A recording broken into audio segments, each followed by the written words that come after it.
सुप्रभात बच्चों।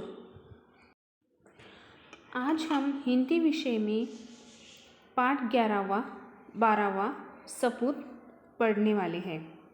यह पाठ लिखा है श्री कृष्ण। इस लेखक ने इस पाठ में क्या बताया हम ये पढ़ने वाले हैं। तो सपूत का मतलब क्या होता है पहले हम देखेंगे। सपूत यानी कि पुत्र। देखो बच्चों, पाठ शुरू करने से पहले मैं आपको कुछ बताना चाहूँगी। हमारी भारतीय संस्कृति का मूलाधार है सर्वे भवन्तु सुखिनः, अर्थात सभी सुखी हो या रहे, सभी को सुख मिलना चाहिए। लेकिन सुखी यह शुरुआत अपने घर से ही होती है। हमें पता है मनुष्य का अपने माता पिता, भाई बहन, पत्नी और संतान की सेवा करना, उन्हें सुख देना यह प्रथम कर्तव्य है। और हम यह हमारे घर में भी देखते हैं। जो संतान अपने माता पिता के प्रति दायित्व को पूरे मन और श्रद्धा से करता है वही सच्चा सपूत कहलाता है, वही सच्चा पुत्र कहलाता है। यही बताने का प्रयास इस पाठ में लेखक ने किया है। इस पाठ में प्रस्तुत इस कहानी में हमें बताया गया है कि पनघट कर कुछ महिलाएं यानी कुछ माताएं अपने पुत्र की तारीफ करती है। वह इतनी तारीफ करती है कि वह थकती नहीं, कि अपने बच्चों की, अपने पुत्र की तारीफ करते हुए वह थकती नहीं है। लेकिन जब वह अपनी सहेली का सपूत को देखती है तो उसका घमंड, उनका जो महिलाएं, उनका घमंड किस प्रकार के चूर-चूर होता है यह इस पाठ में बताया है। क्योंकि ज्ञान और बल से भी कर्तव्य और सेवा जैसे सद्गुण मनुष्य को श्रेष्ठ बनाते हैं। यानी कि ज्ञान और बल तो यह गुण तो होना ही है, लेकिन उसके साथ हमें कर्तव्य और सेवा ऐसे सद्गुण भी हमारे इसमें होना बहुत ही ज़रूरी है। तो चलो बच्चों, हम पाठ शुरू करते हैं। पाठ में क्या बताया गया है, सपूत किसे सपूत कहा गया है, हम अब देखेंगे। बहुत पुरानी बात है,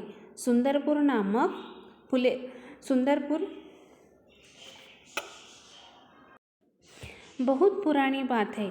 फुलेरा नामक एक छोटा सा गांव था। गांव में हर तरफ स्वच्छता थी। गांव की गलियों में नियमित रूप से झाड़ू लगाया जाता था। जो गांव की नालियाँ थी वो भी रोज साफ सुथरी रखी जाती थी। गांव में जो घर आंगन थे उसे भी सुंदर रखा। इतना सुंदर यह गांव था। गांव में पूरा गांव हरा भरा था। गांव में बड़े बड़े पौधे लगाए गए थे। गांव पूरा हरा भरा था। उसी गांव में तीन महिलाएं थी जो पनघट पर यानी कि कुएं पर पानी भरने के लिए आती थी। एक दिन ऐसे ही वो तीन महिलाएं कुएं पर पानी भरने आ गई और आपस में कुछ बातें करने लगी। तो देखो हम वो बातें कौन सी कर रहे। वे अपने अपने लाडले गुणों के बारे में बखान कर रही थी। वह अपने अपने बेटों के बारे में एक दूसरे को बता रही थी। वह तीनों स्त्रियां आपस में बोल रही थी। तो उसमें से एक महिला पहले बोली, बहन, मेरा सपूत बड़ा विद्वान है, शहर से पढ़कर आया है। उसकी तो चारों ओर धूम मची है। वह बड़े बड़े ग्रंथ पढ़ लेता है, रात भर पढ़ाई करता है, बड़े बड़े ग्रंथ वो पढ़ता है। वो आकाश के तारों को देखकर उनका नाम भी बता देता है। बड़ी तारीफ कर रही थी वो अपने बेटे की, अपने पुत्र की, अपने सपूत की। वह माँ तारीफ कर रही थी। मतलब एक ने तारीफ की तो दूसरी भी पटकन से बोली। दूसरी ने जोश में आकर चट से आगे बढ़कर कहा, अरे सखी, मेरा भी बेटा बड़ा होशियार है। मेरे लाल जैसा बलि तो 10-5 गांव में देखने को भी नहीं मिलेगा। बलि यानी बलवान। 500 दंड बैठक वह रोज़ सुबह लगाता है। अखाड़े में जब से ताल ठोक कर उतर पड़ता है तो बड़े बड़े पहलवान उसका मुकाबला करने से घबराते हैं। ऐसा मेरा सपूत है। वो दूसरी महिला भी बोली। एक ने अपने बेटे की तारीफ की तो दूसरी झट से बोली, उसने भी अपने बेटे की तारीफ की। अब तीसरी महिला थी। तीसरी महिला ने उन दोनों को सुना, लेकिन वो चुपचाप खड़ी रही, वो कुछ बोली नहीं। तो दूसरी ने उससे पूछा, बहन तुम क्यों चुप हो? तुम भी अपने बेटे के बारे में बताओ, तुम भी अपने सपूत के बारे में बताओ कि तुम्हारा सपूत कैसा है, किस प्रकार है। तो तीसरी महिला बिना किसी जोश के शांत स्वभाव, क्योंकि वो महिला कुछ नहीं बोल रही थी, बहुत ही शांत थी और वह गर्व से बोली। वो जो तीसरी महिला थी वो गर्व से बोली। तो क्या बोली कि बहनों, मेरा सपूत बहुत ही समझदार और बहुत ही अच्छा है। वह बहुत ही सीधे साधे स्वभाव का है। वह एक साधारण किसान है। क्या बोली वो? वह एक साधारण किसान है। दिन भर खेत में जुटा रहता है, शाम को घर आता है। बहुत कहने सुनने पर भी वह मेरी काम में मदद करता है।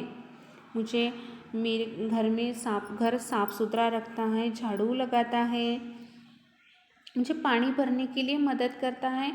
ऐसा मेरा सपूत बहुत ही होशियार और अच्छे स्वभाव का सीधा साधा मेरा पुत्र है।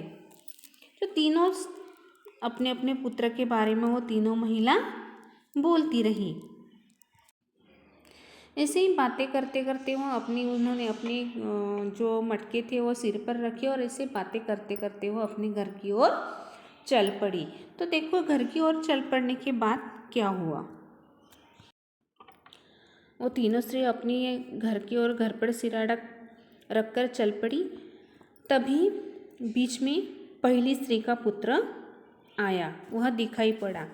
वह पास आते ही उसने माँ से कहा, व्याख्यान देने जा रहा हूँ, भोजन वही करूँगा। यह कहकर वह तेजी से वहाँ से चला गया। फिर दूसरी स्त्री का पुत्र आया। वो भी रास्ते में दूसरी स्त्री का जो पुत्र था, बलवान पुत्र, वो भी उन्हें मिला। वो भी आया, अपने मत वाले हाथी की तरह झूम रहा था और उसने भी अपनी माँ से कहा, माँ आज दंगल में मैंने एक नामी पहलवान को बुरी तरह से पछाड़ा। पानी लेकर जल्दी घर पहुँचना, मुझे जोरों की भूख लगी है। बस यह कहा और वो भी आगे बढ़ गया, यानी कि वहाँ से चला गया। अब अंत में क्या हुआ देखो। अब अंत में तीसरी स्त्री का पुत्र भी आया, वहाँ पे आ पहुँचा। वह बड़ा ही सीधा साधा था। आते ही उसने क्या किया देखो बच्चों। आते ही उसने अपने माँ के सिर से घड़ा उतारकर अपनी सिर पर ले लिया। उसने क्या किया? सिर से घड़ा उतारकर अपने सिर पर ले लिया और माँ से बोला, माँ तुम क्यों पानी भरने चली आई? मैं तो आ ही रहा था। माँ से घड़ा लेकर वह उत्साह के साथ घर की ओर चल पड़ा। उसने क्या किया?